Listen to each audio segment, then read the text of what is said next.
Hey YouTube, this is HVAC here, and this video is going to be a little left field here because this is my first tutorial diagnosis on something that is far from HVAC, but we're all blue collar workers. We all like Vito bags. I know I started off with Vito bags, but I can't buy them all. I'd be broke.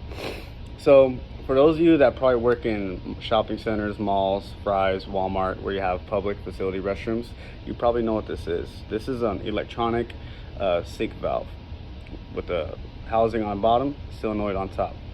And I had a problem this morning where I went through 3 of them brand new out of the box on a sink that wasn't functioning properly, wasn't dispensing water when the motion sensor triggered. 3 of them brand new out of the box. I'm like, what the hell? So I bailed on it, shut off the main line valves because it's the women's restroom and the mall's opening. So can't have men in the women's restroom with women in there. That's a lawsuit.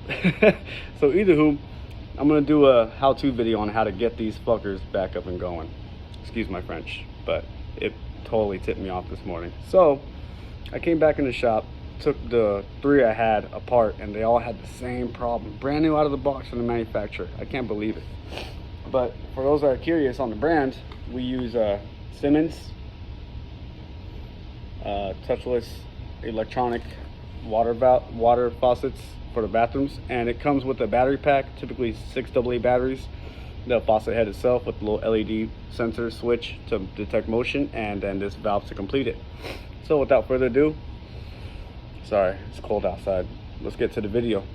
There's an arrow where how you have to mount it for the water to flow, but I have a 9-volt battery to test it. Instead of hooking up to the sink and going through all that mess, water everywhere, just to end up failing, you know, why not just test them in the shop, right? So this is why I'm doing this video.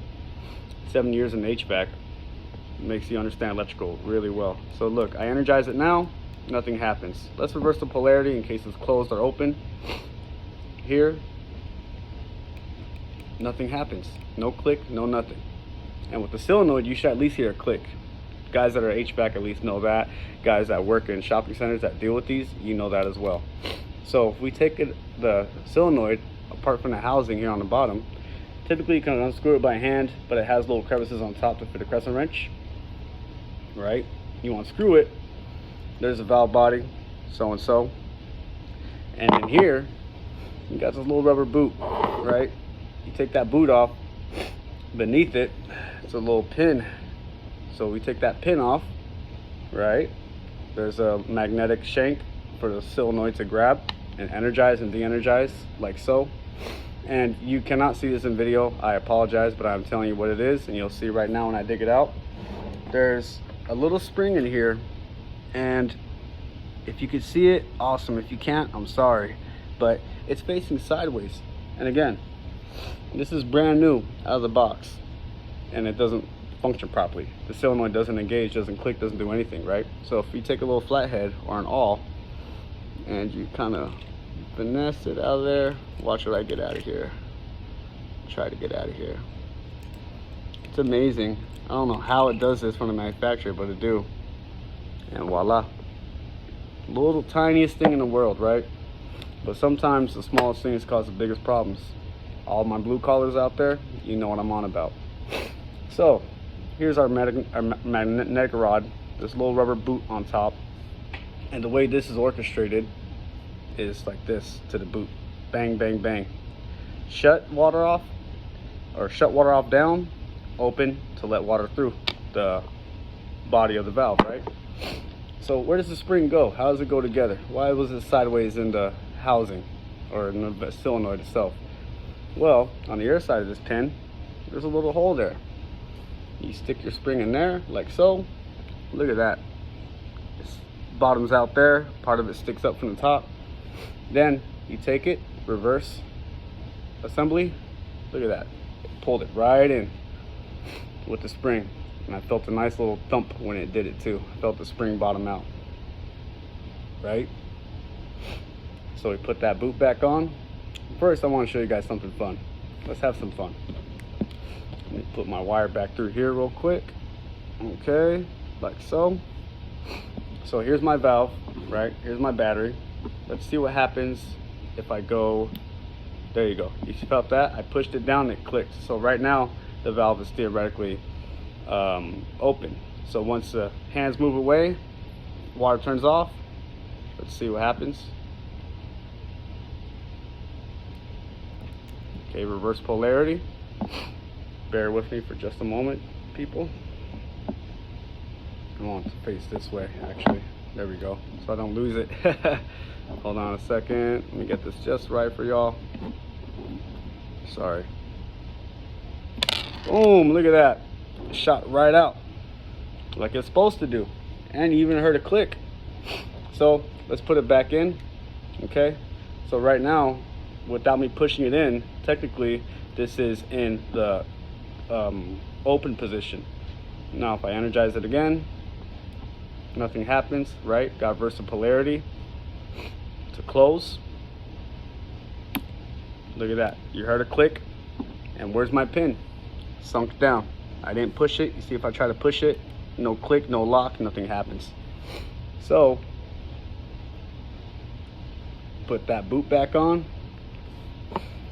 Take your solenoid housing, your valve housing itself, screw it back together like so. And voila. Let's test it one more time with it all put back together. Reverse polarity again. Put it back to close. Look at that. One more time. Look at that. 3 times for good luck. There you go. It wasn't doing it before. Why? Because of that darn spring. And again, these are brand new from the manufacturer. And I've seen my coworkers just toss these without even looking. And when I looked up on the manufacturer's website, as well as the manufacturer's videos that they post on YouTube, they specified about troubleshooting and diagnosis, and all they talked about was you unscrew it, you take it apart, and you clean calcium buildup around the boot and around this, because sometimes calcium buildup tends to stick and it causes this to not maneuver like it should. That's all they talked about. They didn't talk about dissecting it, looking for that spring, looking for the pin, testing the solenoid, checking it for ohms. And I didn't see any other videos from anybody else on YouTube posted about these. So figured I'd take a spin at it and show you guys what's up and help all my fellow employers or employees that work in shopping centers, stores where they have automated sinks. So with that being said, that's that. Let me know if you guys want me to post more how-to diagnosis troubleshooting videos on plumbing, electrical, HVAC when I do get my hands on HVAC stuff here, because typically I'm just general maintenance here. So also sometimes the screen gets clogged up on that too. We don't use this part here. If you guys do use it, check for that mesh screen right there. We just hook it up like that. But yeah, so let me know if you like this video. I'll post more videos like this on other appliances, plumbing, electrical, HVAC, and I'm gonna get a chest harness for my GoPro so I can have both hands on and really do nice videos for you guys, how to troubleshooting diagnosis. And leave in the comments if you guys want me to do any videos on any other plumbing appliances or snicking drains, clean outs, you know, toilet assembly on Sloan automated toilet systems. We have those here too. But leave in the comments if you like this how-to. I hope this guys helps you out and save you some money without having to go back and forth to the shop for a new one until you roll the dice and get lucky. Because out of all our new ones we had, I went through all of them. We had like 4 of them had the spring sideways in here, brand new, and it didn't work. Save you guys some time, save you guys some money, save you guys some stress, and work smart, not hard.